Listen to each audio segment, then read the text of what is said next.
বিসমিল্লাহির রহমানির রহিম। আসসালামু আলাইকুম। Welcome back to my channel Farzana cookbook. আমি আজকে আপনাদেরকে রান্না করে দেখাবো রুই মাছের মাথা দিয়ে খুব সহজে লাউ রান্নার রেসিপি। চলুন দেখে নেওয়া যাক কিভাবে রান্না করি লাউটা। আমি একটা কড়াইতে সয়াবিন তেল দিয়ে নিয়েছি, তাতে আমি রুই মাছের মাথাটা দিয়ে দিই। রুই মাছের মাথাটা আমি ভালো করে গরম পানি দিয়ে লেবু দিয়ে ধুয়ে নিয়েছিলাম, তারপরে দিয়েছি ভাজার জন্য।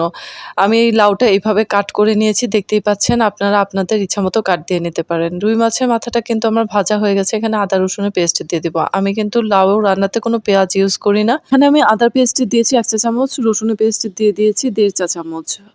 তো আদা রসুনের কাঁচা গন্ধটা দূর হয়ে যাওয়ার আগ পর্যন্ত কিন্তু আমি এই পেস্টটা একদম অল্প জালে একটু নেড়েচেড়ে দিব। তারপরে একটু পানি মিশিয়ে দিব, যাতে করে হচ্ছে আদা রসুনের পেস্টও না পুড়ে যায় বা কোনো মসলা যাতে না পুড়ে যায়। এবং পানি দেওয়ার পরেই আমি এখানে গুঁড়া মশলাগুলো কিন্তু মিশিয়ে নেব। এ পর্যায়ে জালটা কিন্তু একদম অল্প আঁচে থাকবে এবং আমি এটা একটু নেড়েচেড়ে নিয়ে তারপর গুঁড়া মশলাগুলো দিয়ে দিব। এখানে মরিচের গুঁড়া দিব 1 চা চামচের মতো। ঝালটা আপনারা পরিমাণ মতো দিয়ে নেবেন, যে যেরকম ঝাল খাবেন। জিরা গুঁড়া দিব 1/2 চা চামচ এবং আমি এখানে কোনো ধইনা গুঁড়া ইউজ করি না। লাউতে কিন্তু ধইনা গুঁড়া একদমই যায় না এবং খেতেও ভালো লাগে না, আপনারাও স্কিপ করবেন। হলুদের গুঁড়া দিব 1/2 চা চামচ। দেখতেই পাচ্ছেন অর্ধেকটা কিন্তু আমি তুলে রেখেছি। মশলাগুলো তেলের সাথে ভালো করে মিশিয়ে নেব। তারপর আমি এখানে মশলা ভালো করে ভুনার জন্য বা কষার জন্য কিন্তু আমি এখানে পানি দিয়ে দিব।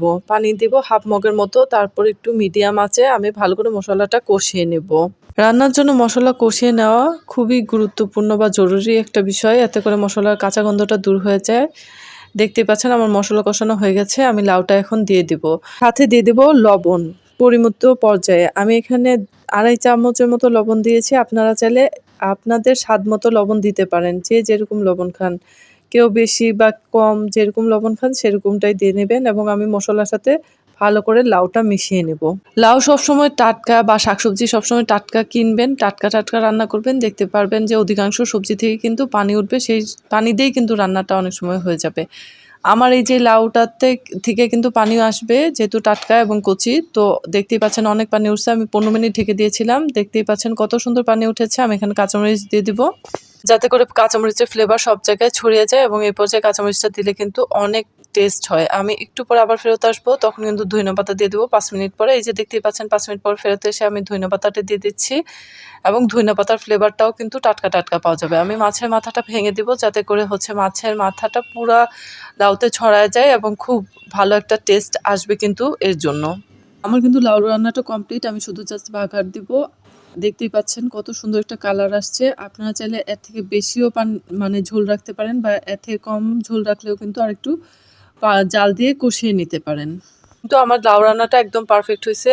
এর থেকে বেশি পানি রাখবো না। নামিয়ে নিয়েছি এবং এটাতে আমি বাগার দেব। একটু জিরা ফোড়ন এবং হচ্ছে রসুন দিয়ে আমি বাগারটা দিয়ে নেব। এতে করে কিন্তু লাউয়ের অনেক মজার একটা টেস্ট আসবে বা অনেক ভালো একটা ফ্লেভার আসবে।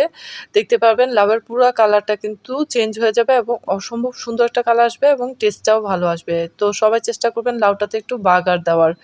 যেভাবে আমরা ডালে বাগার দেই সেম একটু জিরা ফোড়ন বা কালি জিরা ফোড়নও আপনারা দিতে পারেন। সাথে হচ্ছে গিয়ে একটু রসুন। দেখতেই পাচ্ছেন কত সুন্দর হয়েছে। আমি কিন্তু আর জাল দিব না, বাগারটা দেওয়ার পরে আমি চুলাটা অফ করে দিব। দেখতেই পাচ্ছেন কত সুন্দর কালার আসছে, একদম পারফেক্ট কালার আসছে এবং দেখতেও কিন্তু লোভনীয় লাগতেছে। যারা এখনো আমার ইউটিউব চ্যানেলটা সাবস্ক্রাইব করেন নাই, নতুন যারা দেখছেন আমার ইউটিউব চ্যানেল, প্লিজ সবাই ইউটিউব চ্যানেলটা সাবস্ক্রাইব করে দিবেন এবং বেল আইকনে প্রেস করে রাখবেন, যাতে করে নতুন রেসিপি আসার সাথে সাথে আপনাদের কাছে নোটিফিকেশন চলে যায় এবং লাইক কমেন্টস করে পাশে থাকবেন প্লিজ। এবং আমার এই আজকের লাউ রান্নাটা রুই মাছের মাথা দিয়ে আপনাদের কাছে কেমন লেগেছে সবাই অবশ্যই কমেন্টস বক্সে জানিয়ে যাবেন এবং একবার হলেও এভাবে করে লাউ রান্না করে দেখবেন। আশা করি সবাই অনেক পছন্দ করবে, সবাই অনেক প্রশংসা করবে। আজকের মতো এ পর্যন্তই। আল্লাহ হাফেজ।